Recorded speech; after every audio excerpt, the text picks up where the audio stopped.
যখন নিজের মানুষ ধীরে ধীরে দূরে সরে যায়, কথা কমে যায়, সম্পর্কে উষ্ণতা হারিয়ে যায়, শত্রু হঠাৎ শক্তিশালী হয়ে ওঠে, আপনার কাজে পথে অদৃশ্য বাধা তৈরি হয়, তখন কষ্ট করে উপার্জনের টাকা আটকিয়ে যায়, ধার দেওয়া অর্থ আর ফেরত আসছে না, তখন বুঝবেন আর সময় খারাপ নয়, আপনার ভাগ্যের ওপর প্রভাব পড়ছে।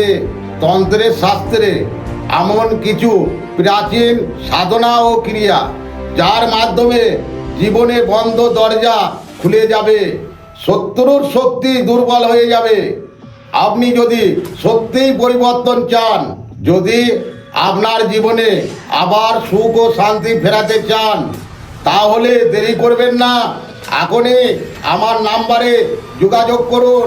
জয় মা তারা, জয় গুরু বামদেব। সবাই ভালো থাকবে, সুস্থ থাকবে।